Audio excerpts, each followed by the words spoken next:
என்ன ஒரு அருமையாக நார்மலைஸ் பண்ணுறாங்கன்னு வைங்களேன். 52 பேரும் ஜோக்கர்ஸாம். அது அந்த ஜோக்கர்ஸ்ன்னு சொல்கிறவங்க யார் தெரியுமா? சொல்கிற அந்த அறிவாளி கட்சியை சார்ந்த எம்எல்ஏக்களும் அமைச்சர்கள் என்ன பண்ணாங்க தெரியுமா? கன்னியாகுமரியிலேருந்து வரேன், நான் சொன்ன மாதிரியே மலைமூலிகை அமைச்சர் ஒருத்தர், அடுத்தது திருநெல்வேலி, தென்காசி, தூத்துக்குடி, இந்த பக்கம் ஒட்டுமொத்தத்தையும் பார்த்து இந்த லைக் நம்மளுடைய மேற்கு தொடர்ச்சி மலைகளையே சூறையாடின தென்னாட்டு மலைமூலிகை யாருன்னா மிஸ்டர் அப்பாவு எம்எல்ஏ அவர்கள். அதுக்கடுத்து தூத்துக்குடி பக்கம் வாங்க. தூத்துக்குடியில் இப்போ சமீபத்தில் பேசினாரு கல்வித்துறை கல்வி தந்தை அவர்கள் யாருன்னா மிஸ்டர் மார்க்கண்டேன் அவர்கள்.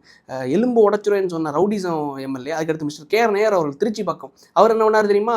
அதாவது 1220 கோடி ரூபா லைக் லஞ்ச வழக்கில் சிக்கி 44 லட்சம் ரூபாய் திருப்பதி கடவுளுக்கு லஞ்சம் கொடுத்து தப்பிக்க நினைத்த அமைச்சர். அதுக்கு அடுத்தது யார் தெரியுமா? மிஸ்டர் செந்தில் பாலாஜி அவர்கள். 1-2 காசா என்ன, வருஷத்துக்கு 50,000 கோடி ரூபா. ஏன் நான் சொல்லல, பிடிஆர் அவர்களே பதிவு பண்ணது. பிளாக்ல சரக்கு வித்து 50,000 கோடி ரூபா வரைக்கும் சம்பாரிச்சு என்ன பண்ணணும்னு தெரியாம முடிச்சிட்டு இருக்காங்க அப்படின்னு சொல்லிட்டு 50,000 கோடி ரூபா பிளாக்ல சரக்கு வித்து பாட்டிலுக்கு எக்ஸ்ட்ரா 10 ரூபா வச்சு வாங்கி சம்பாரிச்ச அமைச்சர் யாருன்னா மிஸ்டர் செந்தில் பாலாஜி அவர்கள்.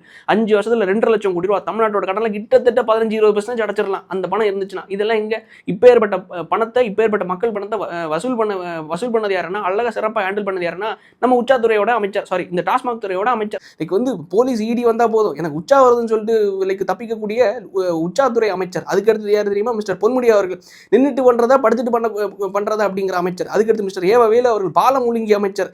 அதாவது 16 கோடி ரூபாய்க்கு மக்கள் பணத்துல பாலத்தை போட்டு 90 நாள்ல பாலம் வந்து தண்ணியில் அடிச்சுட்டு போச்சு. அதுக்கடுத்து மிஸ்டர் துரைமுருகன் அவர்கள் மலை மூலிங்கி அமைச்சர், சாரி மணல் மூலிங்கி அமைச்சர். அதுக்கடுத்து மிஸ்டர் சக்கரபாணி அவர்கள் விவசாயியோட விவசாயி வைத்தடிச்ச அமைச்சர். 992 கோடி ரூபா ஒரு டன், அதாவது நெற்பயிர்களை கொண்டு போனால் ஒரு டன்னுக்கு 300 to 600 ரூபா தரணும் அப்படின்னு சொல்லிட்டு தமிழ்நாடு முழுவதுமாக வசூல் பண்ண அமைச்சர், விவசாயி வைத்தடிச்ச அமைச்சர். அதுக்கு அடுத்தது மிஸ்டர் சேகர் பாபு அவர்கள். சென்னைக்கு வந்தாச்சா, ஆணவம் முடித்த அமைச்சர். இதை தாண்டி வேற என்ன வேணும்னு சொல்லுங்களேன். இதை தாண்டி வேற என்ன வேணும்?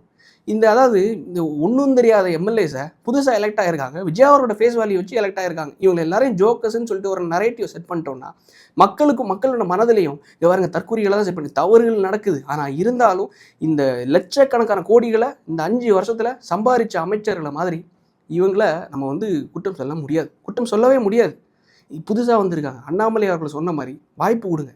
காலில் சுடுதண்ணியை ஊற்றுன மாதிரி காலில் எந்திரிச்சதுலேருந்து இவங்களை திட்டணும், தற்கொலைன்னு சொல்கிற அளவுக்கு எந்த தேவையும் இல்லைன்னு நான் நினைக்கிறேன். உங்களோட கருத்துக்கள் என்னங்கிறதையும் மறக்காமல் கமெண்ட்ஸில் சொல்லுங்கள். நாளைக்கு அடுத்த வீடியோவில் சந்திப்போம். நன்றி, வணக்கம்.